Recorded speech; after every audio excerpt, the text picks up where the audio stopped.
जय हिंद साथियों। तो कैसा हैं आप सब। आशा है कि आप सभी स्वस्थ होंगे, प्रसन्न होंगे।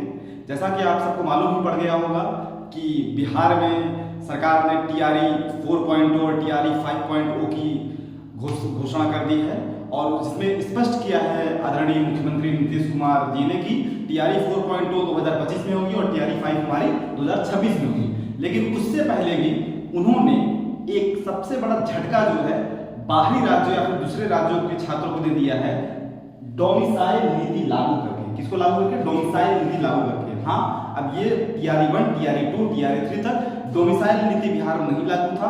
बाहर वाले भी अप्लाई करते थे जो है, लेकिन अब सरकार ने क्या किया है कि वहां पे डोमिसाइल नीति लगाने का फैसला किया है। तो डोमिसाइल नीति के बारे में हम लोग जान लेते क्या है।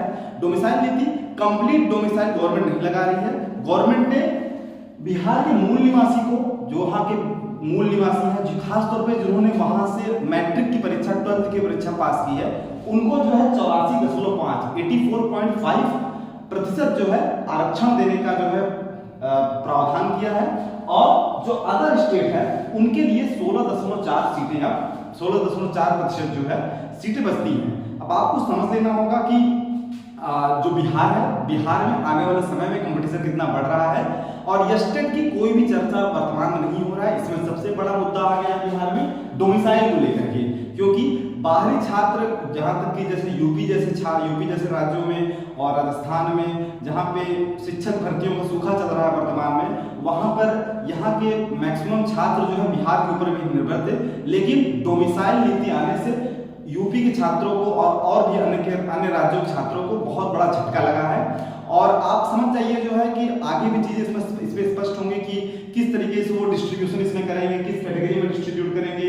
कि आप जैसा जानते हैं कि बिहार में महिलाओं को पहले ही सरकार ने 35% आरक्षण देने का घोषणा कर दिया पहले से, कि मतलब महिलाओं को 35% आरक्षण दिया जाएगा। ठीक, अब साथ साथ ये नई घोषणा आज की अपडेट है तुरंत कि बिहार में डोमिसाइल नीति लागू कर दी है, जिसमें उन्होंने मूल निवासी को 84.5% और जो अदर स्टेट वाले हैं उनको 16.4% सीटें जो है देने के लिए। मतलब आप समझ जाइए ये जो 16.4% सीटें हैं, इसमें केवल अदर स्टेट वाले नहीं उनके लिए रिजर्व हो गया है, नहीं, इसमें प्लस इसमें बिहार वाले भी हैं। जो बिहार के लोग रहेंगे, जो बिहार के निवासी हैं, वो भी इसमें फाइट करेंगे। ठीक, तो आप जान जाइए 100 सीट की बात ऐसी है। आप समझ सकते हैं कि अगर मेरे हिसाब से अगर 100 सीटें आ रही है तो 100 में से 15 सीटें, 16 सीटें ही जो है अब जनरल सीट में काउंट होगी, बाकी सारी सीट रिजर्व कैटेगरी में चली जाएंगी।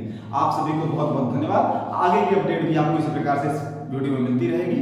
आप सभी अपना प्रेम आशीर्वाद ऐसे बनाए रखें। जय हिंद।